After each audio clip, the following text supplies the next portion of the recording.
Now then, guys, welcome back to the latest episode of the To Hull and Back podcast. That doesn't get any easier to say. We've got a rare appearance from Joel. It's been a long time since I've been on with you, Joel. How are you doing? I'm all right, are you? Yeah, I'm not bad. And then we've got Joe from the Red Robins podcast. How are you doing today, mate? Yeah, I'm great. Thanks for having me on the show, guys. It's I'm looking forward to chatting about City and, discussing it with you lads. Nice. And then we're joined by our mainstay, Will, Mr. Techman, who goes quietly under the radar. So we've got the end of an unbeaten run to talk about. Not necessarily a bad thing. We didn't exactly play poorly in the greatest respect. But obviously we lost 2-1 to Nottingham Forest. Our first defeat in 7 games. Goals from KLP for ourselves, a very, very good goal. And we'll talk about that in a minute. I'll come to you first then, Joel. What was your thoughts on the performance? You were there, weren't you? So I think you'll have the best thoughts on it. Yeah, I think in terms of the balance of the game, I think a draw was fair. So I feel like we're a little bit hard done by with the loss. But it was just a mixture of purple patches for each team, really. Forest had their moments, we had our moments. And to get that, I think that penalty was the main issue that most of us have got with the game, because I think that stopped the game from being a fair result. But do you not think on the grand scheme of the whole game itself that maybe Forest were the better side? Do you not think that maybe they deserved the win? Yes, all right, the penalty was annoying and the way that the results sort of turned around because of that. But do you not think that in the grand scheme of the game, especially in the first half, that Forest were quite dominant, maybe? Like I say, City still had the moments in the first half as well. I think it was just a lot of a balanced game, really. I don't think Forest necessarily didn't deserve to win, but I thought it was a little bit unfair on us to not come away with a point.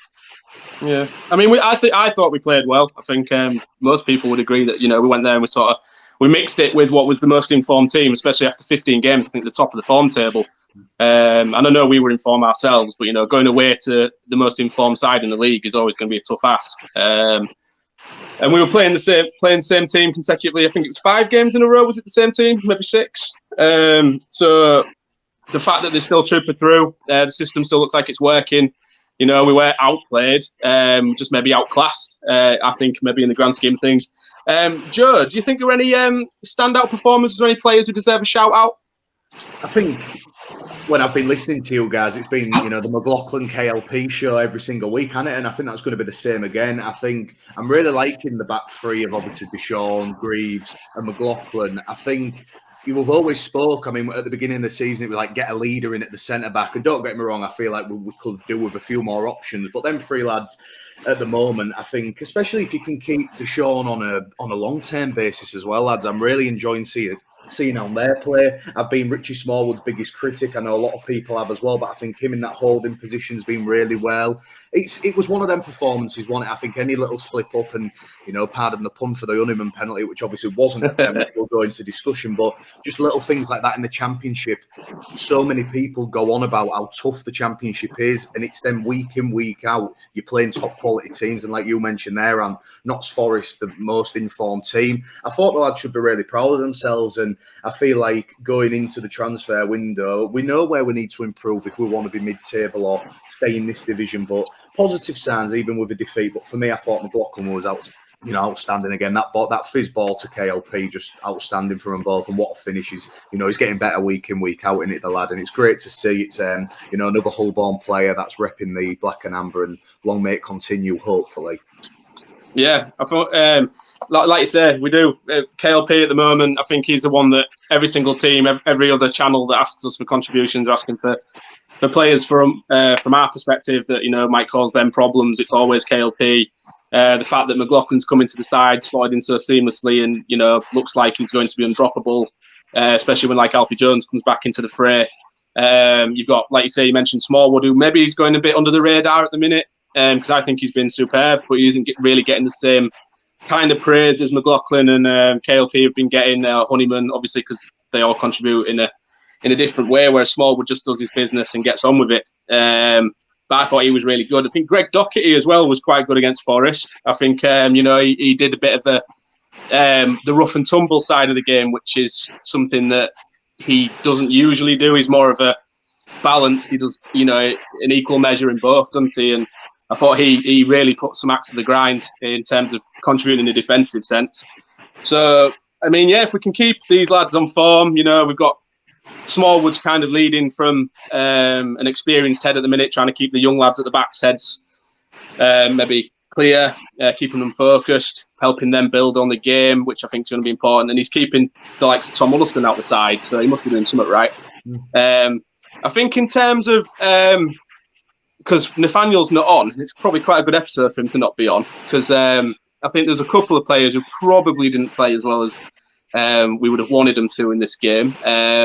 Is there any players that you thought maybe had a below par performance against Forest, Will? Callum Elder. And? I know it would be easy to have a go at Ryan Longman now Nathaniel's not around. And he did have a great game, but when he went off, it turned out he may have been better than I thought he was. Because I thought when Elder came on, he had a shocker. And I mean, it might be because he hadn't played for a few games, but at the same time, every single time someone ran at him, they just went past him with ease. And of course, what ended up being their winning goal was partly his fault out wide.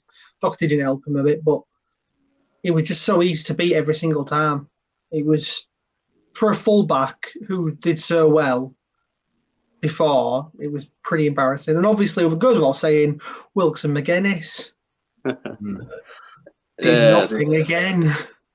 The regular, we could just copy and paste a clip of us saying who needs to do better each week, and them two would probably still apply. It's a weird one about Elder though, because I do agree when he came on, we looked much worse in a defensive sense. And you're right, maybe it's just because he's not played in a while and his sharpness isn't there. But I think we've got to remember that he hasn't really played this system either. When he's played, we've done the old 4-3-3. To me personally, I thought the way that Elder plays, because he likes to bomb on and get beyond his winger anyway, I thought a wing back sort of situation would suit him more, and he probably offers a better defensive capabilities than Longman would. And obviously, like you say, the concerning thing is that Ryan Longman was better defensively than Callum Elder was, which doesn't sit right, obviously for obvious reasons. But yeah, Wilkes and McGuinness. I mean, I did a poll on Twitter. I don't know if you saw. And I asked for what people thought should be our starting two, because I did not see scoring. Some word on it. Yeah, I think it was 58 votes, and just under 60% of people said that they wanted Eves and Smith. So the two that aren't playing, they were the ones that wanted. Zero wanted McGuinness and Wilkes, which was funny because they're the ones that are starting and will probably start again. I'll come to you then, Joe, because we've had thoughts on Wilkes and McGuinness from various people and ourselves enough, and they're probably bored of hearing us talk about it. So, what's your thoughts on the season? Why is it not clicking for them this season? What's changed? I think it could be anything. I mean, you look at Wilkes when we was in League One, and don't get me wrong, how good was it to be champions of League One? Bit of a weird season behind closed doors, but you look against some of the opposition he was playing, and then you go from playing Rochdale to playing Fulham. That's the difference between going up a tier. It's ridiculous, isn't it? You've got players on $2,000 a week or $50,000 a week in Mitrovic who can't stop scoring, and you come up against better defenders. And I just think McGuinness and Wilkes have probably found the match, and they're probably. You look at Eves as well, and if you put him on, he might have a bit of better work rate, and he might do a little flick on now and then. But let's be having it right. If we want to be a decent championship side, I think that's the position we've got to probably improve on. I think if we're sticking to this formation, Elder probably travelling, playing for Australia and being an Aussie doesn't help, because he's in their national squad every single call up. I mean, he starts on the bench normally, but it's a lot of travelling, and I know he's been there the past every month for the past 3 months, I believe. But I don't know. I just think if we're looking at it where we need to improve on, I think with the defenders, like we've just mentioned, they've got a lot of praise from us all. We've got a decent keeper in Baxter who's been, brilliant on loan for us. You probably, if you're Lewis Potter and Longman aren't wing backs, if that's the position they're playing in, if they're going to change to that position, then that's okay. Let's keep it like that. I'd love us to maybe dip into the market for a proper wing back. We don't know what's happening with Emmanuel, so there's no point speculating if he's going to come back anytime soon. And Louis Coyle will be back, hopefully. When is Louis Coyle back? I can't remember. It's meant to be early February, I think. Early Feb. So even you're talking a long, long time, aren't you? And I believe, as good as this run's been, once you start coming against the better teams, if your wing backs are out and out, probably wingers and forwards, you will come unstuck. And I just think for them guys, especially McGuinness and Wilkes, I mean, everyone mentions about McGuinness's talk, his attitude on the pitch, but shouting at people and being a decent leader can only get you so far. He's a striker, he's got to score the goals, and his turnover, same as Wilkes. I just don't think it's good enough. And don't get me wrong, they've been a vital part in getting us back to the Championship, but I do think probably in January, let's see if the takeover happens or not. I think we've got to go there, and obviously that'd mean people moving on with the squad numbers and all that as well. But God knows, lads, it's so tough in it because you go from same as like with rugby from Rovers, you go from a winning streak, everything's rosy, and then you're trying to point out negatives, and sometimes that's not the best thing to do. But I think in Wilkes and McGuinness, even in this bright spell, they still haven't been on form, really, have they? And been them who's been winning as the games. You got to think, because obviously, like you say, strikers are in the team to score goals. Wilkes has scored 3, has he, this season, but not really played the best. McGuinness has got a couple of goals, but, both of them last season, like 19 and 22 goals they had. I know it was a level below. You expect them to be doing a bit better than they are. I think that's the frustration with most of the fans, is that we're not seeing what we know they can do. McGuinness isn't really being that much of a thorn in the defenders' sides as much this season.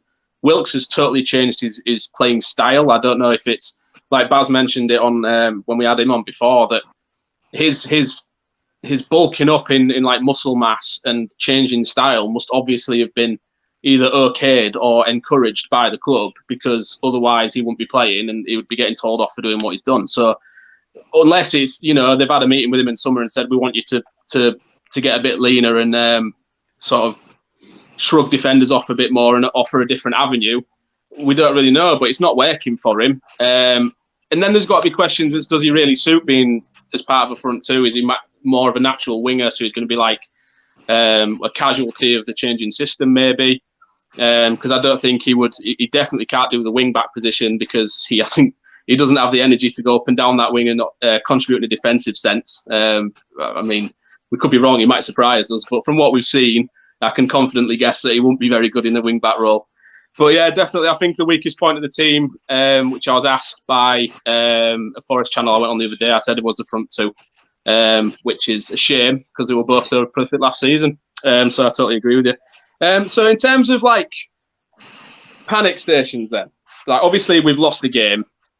It's easy to overreact into it now that, the winning streak's up. To me, I'm kind of glad that we lost, because if we'd have come out of this game maybe unbeaten, do we think there's the potential for our expectations to get to maybe a silly point where we're thinking, oh, do you know what? Now we've just drawn at Forest.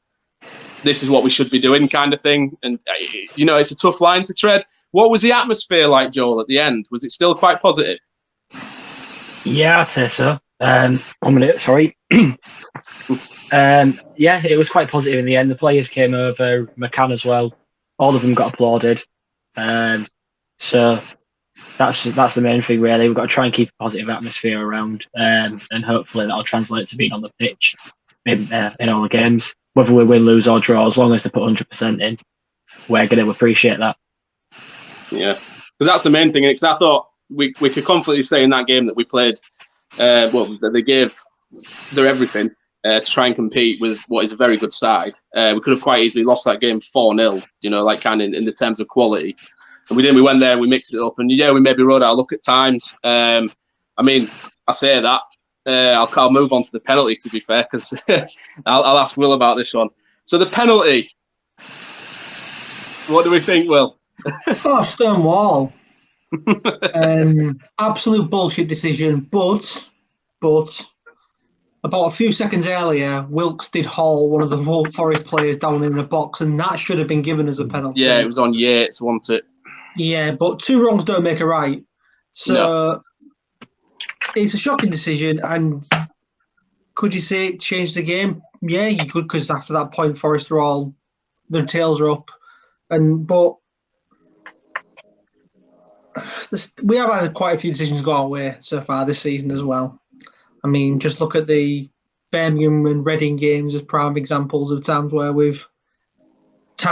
decisions have really helped us despite being shocking decisions. So I suppose you got to take some when you get them up thrown again. It's going to happen every game, and it's going to happen to every team. We've had a couple of games, like you say, Reading and Birmingham especially, where officials probably not being too great at the job has helped us to earn points. But, arguably yesterday it cost us points because, we've still got to defend. There's still the point that, yes, all right, we concede the penalty, but, get your heads down, keep the system, keep the structure. Because I thought it was a really poor goal to concede because I think Callum Elder got done far too easily by grabbing. He puts the ball in, and then to me, Deshaun Bernard, very static, should just jump and head it away. Kind of just stays planted on the floor, watches it go over his head. Johnson chests it down and slots it in, and you've got to think, if someone's crossing the ball into a box where you've got three centre halves, should they really have enough time to be chesting the ball down on the edge of your 6-yarder? Because I don't think they should. Not at this level. Bernard's been excellent, and that was probably the only mistake of the game that he made. But I thought it was quite poor defending from Elder and Bernard to put us behind. And then obviously we've got quite a tough ask. I know we had a couple of chances in the last few minutes, but I thought personally on the grand scale of the game that Forest was the better side. And it's just annoying, like we say, about the way that it came around with the penalty. You want to think that in terms of the game itself, we kind of gave everything and we either drew or lost. But there isn't a contentious issue that caused that kind of thing. I mean, we can latch onto it, but like we say, we had decisions go our way. I will go on to then. I'll ask you, Joe. Do you think so far this season you've seen enough to warrant, to confidently say that we could stay up? If you ask me again next week, and I'll probably have a different answer. It's so hard, isn't it? Because again, things can change within a space of 3 or 4 weeks. I'd really like to think so. I think if we look at the bigger picture, if we go back to when we got promoted, what was the aim of this season? But realistically, we think we was going to do a back-to-back and be in the promised land once again? Probably not with the state of what the club was at the time, and now with all the promising talks. Even if that comes about, we're not going to be turning into a Newcastle overnight and be able to spend billions of pounds. It's going to be a long, steady journey. But I think if we can stay up and looking at that big picture and the planning for the next 2 or 3 years, we might have a new manager, might have new owners. But again, it's key. You've got to stay in this division because I feel like you look at a Sunderland, what they've done, they've bottom down. They've been in League One, 4 years now? Those playing in the Prem 5-6 years ago with the likes of Default up front. And, we've seen all the documentaries, how far a club can fall. And I just hope, for the sake of us, I think if we can stay up, we just beat the teams around us, what we have been doing. You look, Derby are probably stalled, gone, aren't they? Let's be having it right. You look at Peterborough, you assume, and it annoys me that we got beat by them as well, because you look at it now, you beat teams like that and you're probably quite comfortable, especially after Christmas. But if we can just keep consistent, whatever happens, if Grant's in charge, if this new guy, Shotter, who's the favourite to take over, if the Turks take over, whatever happens with the club, we just need to stay in this division, because I think it'd be a bit of a disaster after such a promising few months with the takeover. Hopefully the club heading back to where we want and to get our club back what the fans deserve. It'd be a bit of a killer blow to go back down to League One, especially now that we can start going again. There's some, even though it'd be good to tick some away grounds off, I don't really fancy standing at Swindon or something like that, lads. I'll be honest with you. I much prefer playing the likes of Fulham and West Brom. But I don't know. What do you think, lads? Because I just think if you ask us again in a month, we never know. We might go on another poor run or we might go on another big run. Again, it's in spells, in it, this division. Yeah. I mean, it's tough, in it, because obviously we've got 2 very tough games now as well that we could quite easily lose, and then we've just had 6 games unbeaten, and then the negativity creeps in again just before January because we've lost 3 on the bounce potentially, kind of. And it's all about, like you say, managing them expectations. Like if we'd have said at the beginning of the season you're going to finish 21st, we'd take it. Staying up is the ultimate aim. So it's just, I think now that we've seen what we can do in this system with this set of players, and that there's a couple of obvious positions on the team that need improving, that we could quite easily push to a mid-table sort of finish. As it stands, we're definitely a lower half, hope we stay up kind of side. You've got to think maybe 3 or 4 more signings and we'd stay up comfortably. I mean, I don't know if you two agree. Do you want to add anything onto that, Will or Joel? Not much to add on to that. No, not really. Correct it. But yeah, like I say, well, funny that we mentioned that then, because obviously we've got Blackburn next. A really easy game that we're obviously going to win 3-0. Who were also on fire. Did they just win 4-0? Yeah. 4-0. I don't think they've conceded a goal in 5 games. No. I mean, we would take a point there, wouldn't we? Let's be honest. Yeah. I think we've got some good strikers in Chile, haven't they? Ben Brereton, Diaz. Loss. 1-0 loss. I mean, yeah, we're looking at another. We want to come out of that game with another strong performance, a performance that gives us hope that we're not going to be a whipping tit. Because if you think about it, we've not actually been smashed by any team this season. Yeah, we went on that awful run, but we're losing like 1-2-0, weren't we? There was QPR, we lost 3-0, but we actually played quite well in that game. But we haven't got to a stage where we've been absolutely battered. And Blackburn, there's a risk there. So hopefully, if we can come out of that, we go into that game, we play well, come out of it with something to say, do you know what? No, we played all right there. Yes, okay, well, maybe we lost, but we only lost 1 or 2-0. We had a few good chances. It gives us a bit of optimism going into what will be a tough game, but quite winnable against Sheffield United. Personally, I'm going to ask the tough usual question then. Joel, what team selection would you go with against Blackburn? Who, to make it easier rather than naming all the players, who would you drop and swap with? I don't know, because I was having a conversation with you, I think it was yesterday, about Tyler Smith, and how I'm not entirely convinced by him yet. So for me... Have we not seen enough of Tyler Smith? Have we not seen enough of him to accurately judge him yet? No, I don't think we have, but in terms of Wilkes, if we keep him on the pitch, he's one of those players that can grab a goal out of nowhere. So for me, I think same team, 60th minute, if Wilkes is having a shocker, bring Smith on. Can we really afford to be having 60 minutes against Blackburn with Wilkes having a shocker? Because you're essentially sometimes a man down when Wilkes plays like he does. Sometimes. As long as we don't concede, then it doesn't matter. But that's Bring not the Smith on and get mentality Smith we to want score to out. have. What about you, Will?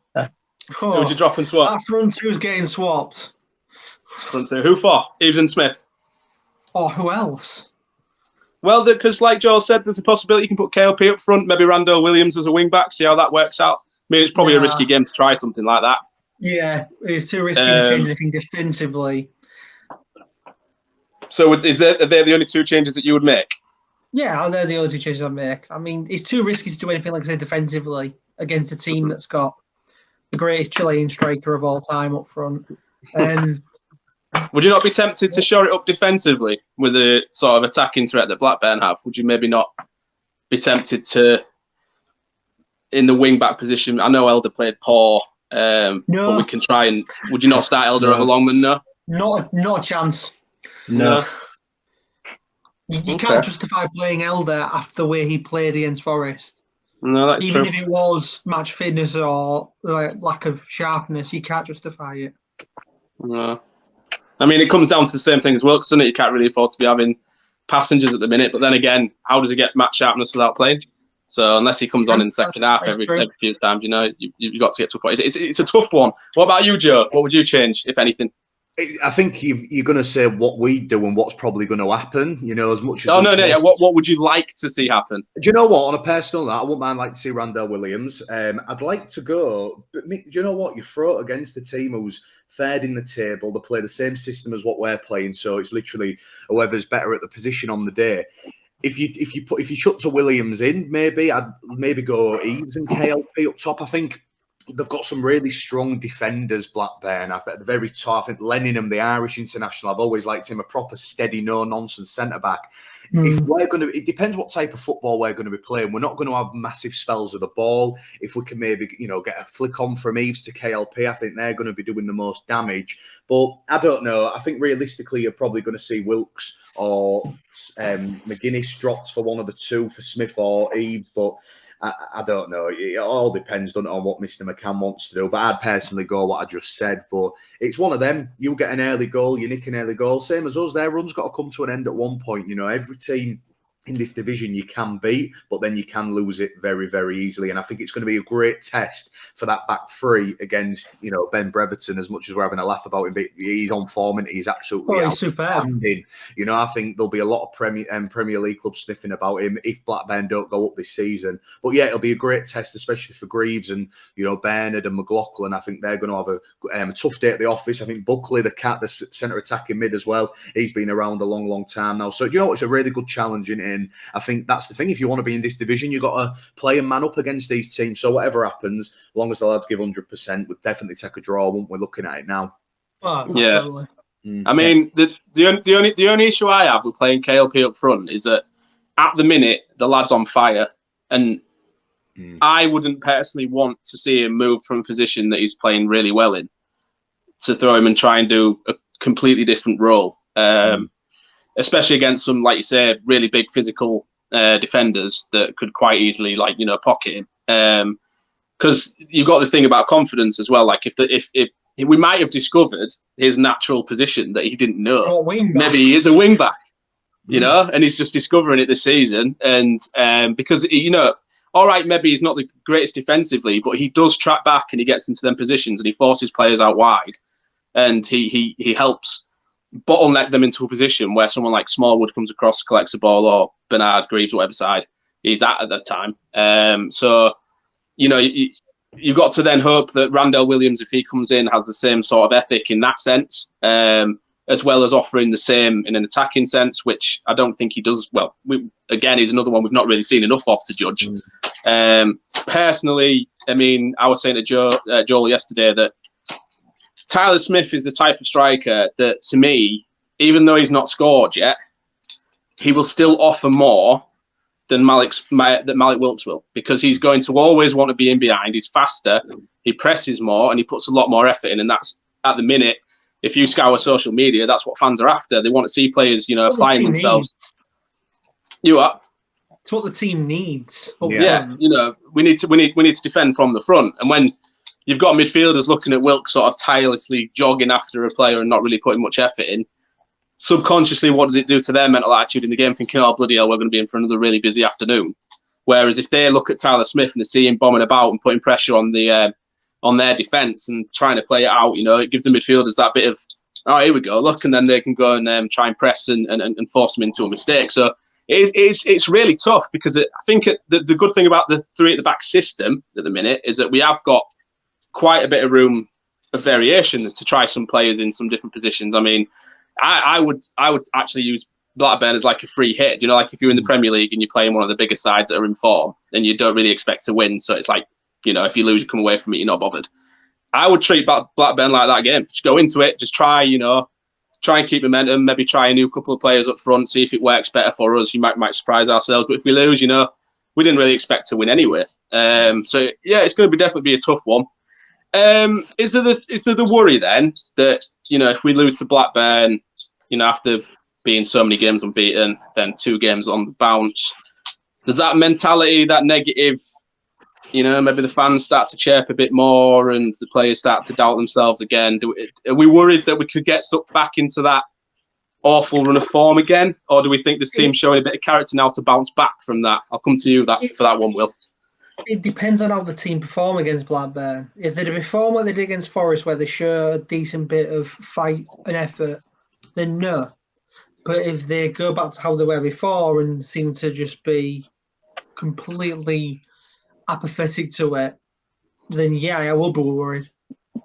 Because I mean, like, it's a similar thing, isn't it? Because we beat Preston convincingly on the first game of the season, and then we played really well against QPR, but lost 3-0. And then from that point, like even though they played well, we struggled to regain that, control of games again. I mean, possibly could have been the system, most likely was, but it's the worry that we're going to get to New Year on the back of 3 defeats after such a good run that the confidence and the mentality in the squad goes from one high to the complete opposite. And would we say that maybe freshening up a couple of positions might help alleviate that, maybe prevent it? Would you be tempted to add someone like Huddleston in, maybe, Joel? Would you? Could you justify dropping Smallwood? No, you can't drop Smallwood at the minute. Smallwood's probably one of the most undroppable players we've got at the minute because of what he's been doing in that midfield.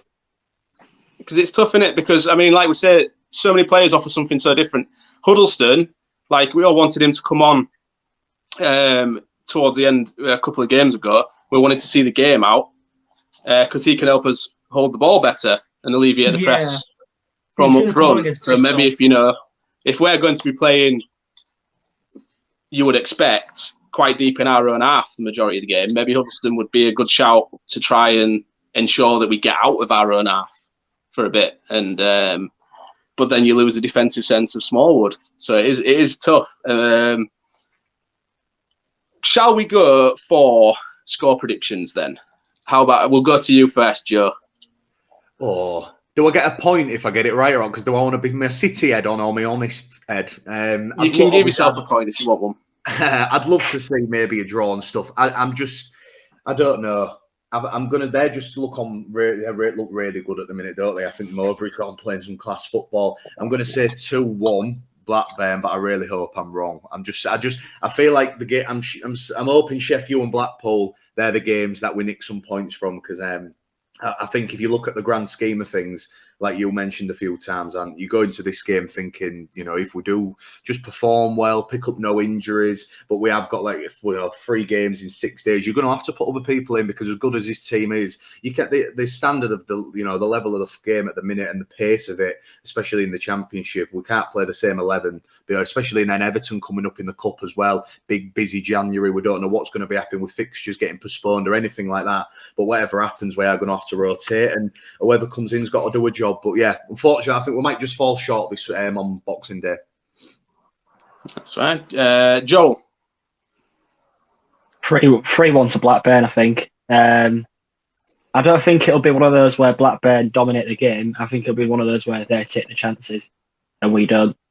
I think that's just how it's going to be. I reckon we'll be more up for it if the takeover's done during the week.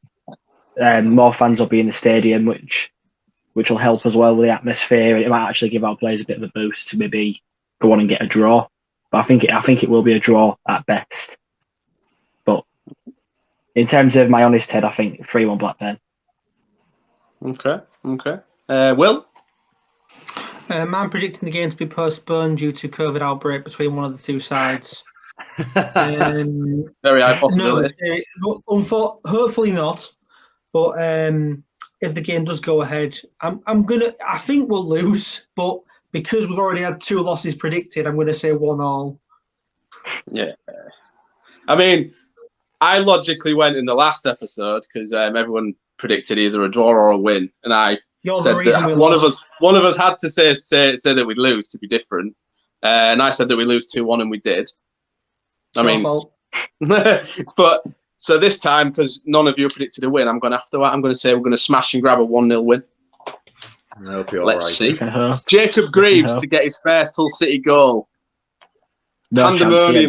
He ain't got a clue in front of goal. No chance. Absolutely, yes, please.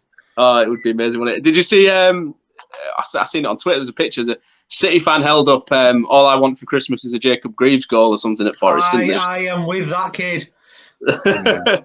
Better than the "Can I have your shirt" signs.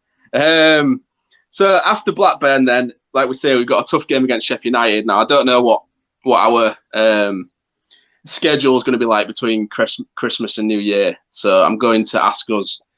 Obviously, we can't predict a team or anything like that because it's a second game along. But I'm going to say, what would be our points total, or what would be happy with from Blackburn and Sheff United? What are we looking for minimum? Do we think? And I'll open that 21. 2. 1. Okay. God. Joe's thinking. because it's Sheffield, of course you want to beat them, don't you? But Of course. Yeah, I'd love to say 4, a draw against Blackburn and a win against Sheffield, but no, probably you're looking at 1, aren't you, maybe, or 2, maybe, if you get a good draw on Boxing Day and then go to Bramall Lane. But, you know, it all depends again, doesn't it? Because God knows what's going to happen. There might be no fans there, or might not even happen. You know, it's rubbish, isn't it, that we're talking about it again and with everything that's happening. But yeah, I mean, one or 2 points, let's be honest. Yeah. I mean, I think Sheff United, to me, it obviously will be a tough game because Sheff United are a good side and they've got millions of pounds worth of talent. They shouldn't be where they are in the table. But to me, going off the last game that we played them, I think they are beatable. I mean, you've got to look at 2 of the goals we conceded were just awful set-piece defending, where Malik Wilkes, for some reason, was marking their centre-back. Like, you know, if normal set-piece defending happens in that situation, you'd like to think that we maybe at least get a draw in that game. To me, I think we can actively go there and maybe try and win. But like we say, I think in terms of realistic expectations and what we'd be happy to take right now if we was offered it, I'd like to think 2 at least. But we don't want to come out with 0. So 1 or 2. 1 or 2 would be nice. Shall I ask for score predictions for Sheff United? Shall I do it? Do we want to do them? Yeah. Yeah, go on then. Score predictions for Sheff United. Go for it, Joel, because you were so optimistic. 2-2. Last minute equaliser. Tom Eaves, last minute equaliser. Tom Eaves, yeah. Subscribe. I'd love that. What about you, Will? I'm predicting a postponement of the game. I'm going to be boring bastard and go 1-1 again. Well, that's Jacob 2 points Reeves to total. score his 2nd goal in as many games. I'm going to say it's going to be high scoring, 3-2. I can't call who, but hopefully the Tigers. But I'm going to say it's going to be a end-to-end game, 3-2. Good old Yorkshire derby, and hopefully with plenty of City fans in Bramall Lane away end. Yeah. I think I'm going to... Did anyone predict us to lose? No, I don't think we did we? No. So I'm going to have to say, right, so we'll lose. I actually think we'll get a point this game. I'm not going to do that logic. I'm going to say we're going to draw 2-2. I think we will score a set piece, our only 2nd one of the season or something like that. Or was it 3rd? We've not scored many, which is a problem. So in terms of what we can realistically speak about, that's probably it game-wise. I did want to get some thoughts because I think it changes pretty much every game. And I mean, we've touched on it a little bit. But the January transfer window, now to me, like I've had a few conversations with people on Twitter about like what we actually need. Obviously, we mentioned about strikers. Would we say we needed maybe just 1 or 2 strikers? Because you've got to think realistically that maybe we then have to offload a striker to get someone in. And then in that case, who would it be? You know, you got to think most likely, you know, maybe Eaves or McGuinness in that sense, but he prefers McGuinness, so it would most likely be Eaves. Like we said, wing backs. Brandon Fleming, we have him. Do we think that he would be okay enough as backup with Elder and Longman or KLP in a wing back sense, or do you think we need to invest in a left-sided wing back player? Anyone? Yeah, I think we do. Yeah. I think the wing back's massive now, isn't it, in the modern game? You look at, I think, a perfect example. Well, love that Lamptey at Brighton. You know, can play on the right, can play on the left. You know, we're never going to get someone of his standard. I'm not saying that, but just someone just a bit more composed. That complete wing back position. I sound like I'm managing on Football Manager, don't I? Saying complete wing back, but yeah, I'd love us to see that. I think in a striker role. What I always think we've missed out on as well. You look at some like players at Man City and Man U will go on loan to these top championship clubs or middle championship clubs, and then end up, you know, look at Smith Rowe when he went to Huddersfield, and them names, their value from coming down a tier, playing regular. I'd love us to pick someone up like that. You know, you look, a striker, a perfect striker to get, probably for a big club like Delap, that Liam Delap, who's not playing at Man City and, you know, just plays for their elite development squad. He, you know, come play in the men's league, just someone like that. I know it's wishful thinking, and again, it depends if we're going to have a new owner who's probably going to go down a totally different route with a new manager who might bring a new system in. But at this moment in time, yeah, definitely a striker. I'd ship Eaves on. You know, I would personally. I think what you get out of him, a few cameos off the bench or maybe an odd start. I think we need to get rid of him. Maybe we're not going to pick up loads of money, but it'll free up a bit of wage cap as well. And probably left-sided wing-back position. And it depends if Bernard's going to come permanent. That'll be in the summer, but probably another centre-back as well. Someone like another calm head. Because I think, again, as good as we've been speaking about the lads, McLaughlin, Greaves and Bernard, some games against experienced strikers against West Brom, Fulham, they do come unstuck. And so you look at like a Gary Cahill who's at Bournemouth now, been there, done it, won everything. He's coming into the twilight era, but he's still doing a good job. I think that's what I'd love to see. I know you're thinking, but look at Derby's back three. Their average age is combined age is probably like 600 or something. They're doing fine. In this league, you need that kind of game management, leadership experience. And like we say, the back three at the moment are fantastic, but you've got to look at a couple of goals, like maybe Forest second, for example, where the inexperience or maybe the naivety of some of the younger players sort of maybe can be a bit of an Achilles heel at times. So I would agree. I think at least one striker, maybe a wing back for the left hand side. You see, it's tough in it because we don't really know what's happening with Josh Emmanuel. Because then obviously if Emmanuel's out of action, should we say, for the rest of the season, our wing-back options on that side, I mean, Longman and KLP can play either side, really. And then Louis Coyle. But I don't think Louis Coyle would be as effective as a wing-back. He doesn't face the system. Is that an unpopular opinion, or do you agree? It'll be another casualty of the system, like you said with Wilkes. I think if we're sticking with 3-5-2, Louis Coyle will probably end up leaving. I think he could do a job at wing back, but we'd need to see him there on a regular basis, and we're not going to see that for a while. Yeah, I mean, I think he definitely could do. I think he could do. I think he's just more of a robust. He'd rather be back there defending with alongside a centre back than going up and down all game. I think Josh Emmanuel is a perfect example of a player who would be able to do that. And we were quite excited to see do that, and unfortunately it didn't happen. When you look at his stats, he's like statistically he's one of the best attacking fullbacks in the league. I mean, that's what I mean. He definitely, really weird.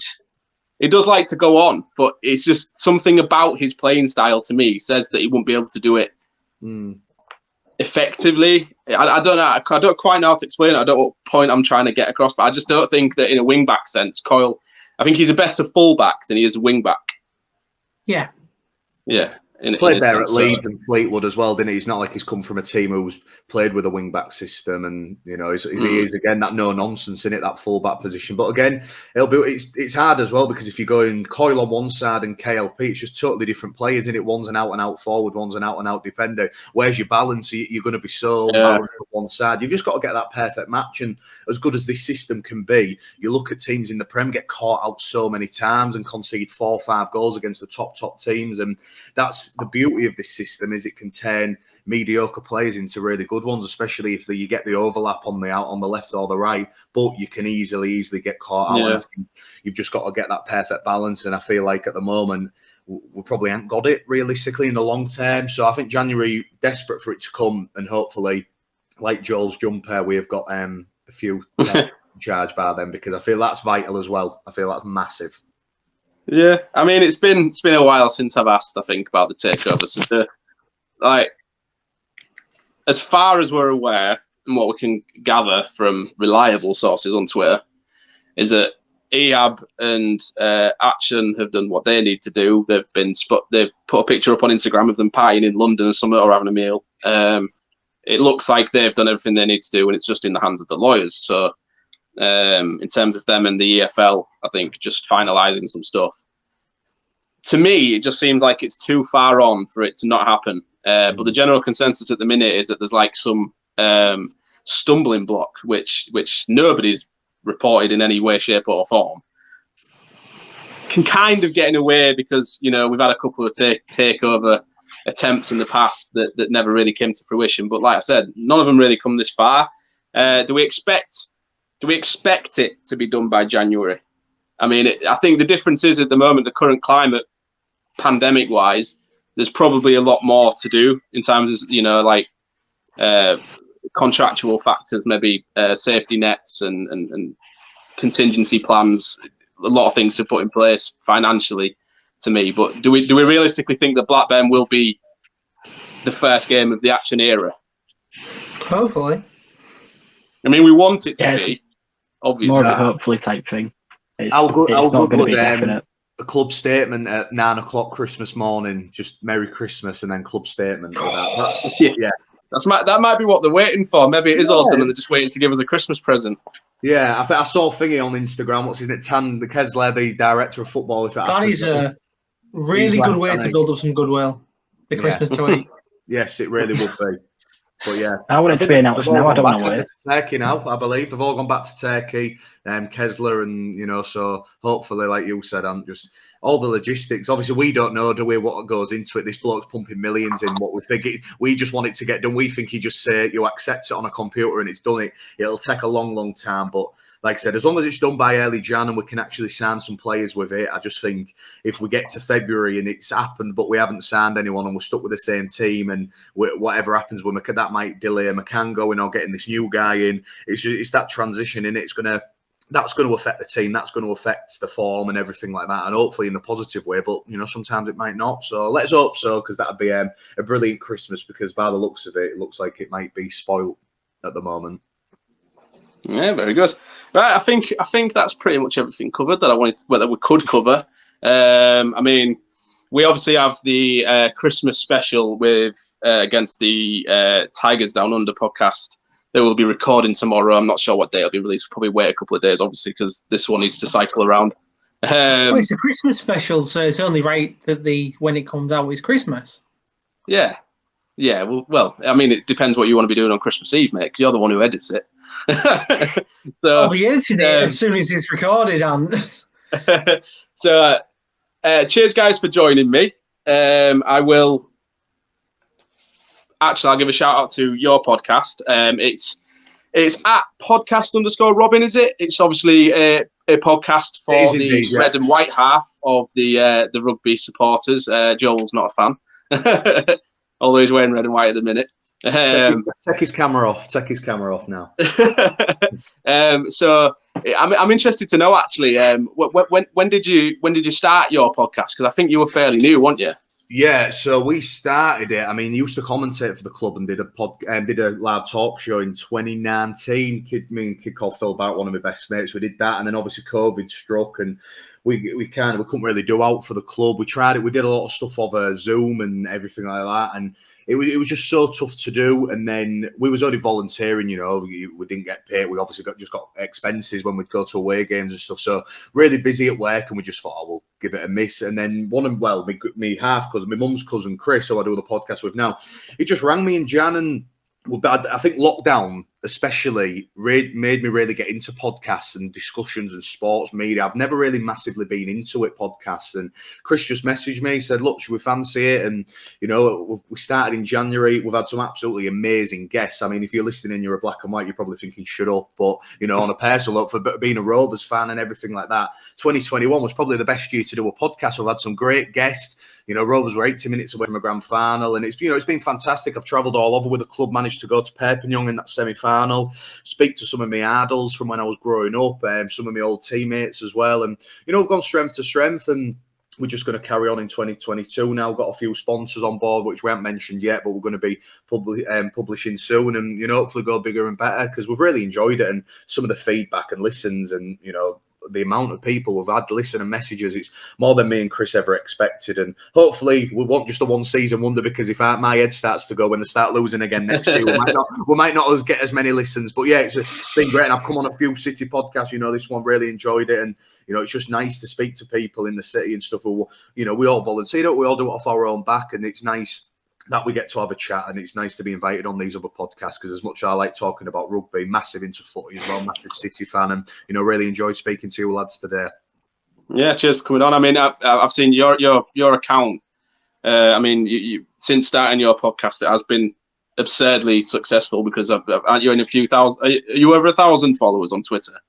Yeah, I mean, we're on about 3 or 4 on all social media. I think we've had, I mean, God, look at Anchor now. Let me have a look. 31,000 listens. I mean, little stuff like that. I mean, God, we originally thought that we'd just get a few hundred, and we just done really well. I mean, don't get me wrong. Me and Chris really push it. We're annoy people sometimes. I'm always on my Instagram and following loads of people and little stuff like that. But and you'll know as well. That's how you get it out, don't you? And keep putting the content out in the outlets. I mean, because we're just a Rovers podcast, we thought we're quite limited, but then getting like the commentator Jenna Brooks on and people like Janos from rugby league media outlets and stuff, that's really changed our audience as well, because it's not just about UlKR as such. It's been great to speak to other people, but yeah, it's been real popular. I mean, I think the way Rovers have played helps that, and had a good platform, and long may it continue. So we'll go into 2022, hopefully be able to get into the games fully this year and next year.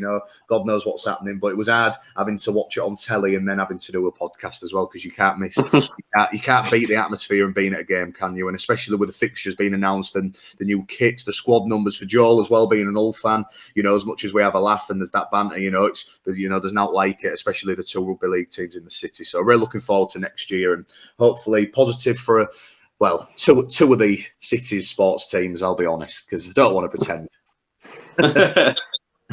So if anybody listening of the Rovers allegiance, or even FC, if you fancy listening into an opposition view, it is podcast_Robin. Are you on Twitter? Is it just audio then, your pod? Are you not on YouTube or anything yet? Yeah, no, we're on YouTube now. So obviously we're on StreamYard and things like that. So just recently, when we started, we was literally doing it as a phone call, just steady away. But we've got a little settle with our laptops, our mics now. So yeah, we're on StreamYard, on YouTube, on same as you guys, got Linktree on all our information, quite easily to find, and on Facebook, Twitter, Insta, our personal accounts pump it all the time. So yeah, definitely, mate. It's nice to collab, and obviously once this episode's out, we'll be whacking it on my podcast as well. Hopefully get some listens for all of us. Yeah, so if anybody listening that hasn't followed them yet, do. Cheers for joining us, Joe. Lads, thank you. I will see you two for the Christmas special tomorrow, which I'm really looking forward to, because I'm not answering the questions. I'm the quiz master. I'm going to make a fool of myself. I know it already. Do you know what? I've looked at the questions. They're not bad. They're not bad. There's a couple of hard ones, but the rest, it'll be quite a fun one. It's a good mixture. It's a good mixture of like player name anagrams, players who scored on their debuts, kind of thing. It looks really fun. So make sure anybody watching / listening at the minute, do get ready for tomorrow's, because it'll be really fun. And we will probably announce what we're doing post Christmas quite soon. I think we need to decide amongst ourselves whether we want to break or not, obviously, because it'll be quite busy for everybody. So we'll see where we're at. And I think that's it from us. So thanks for joining us, and we will see you next time. See you later, guys. Cheers, mate. Bye-bye.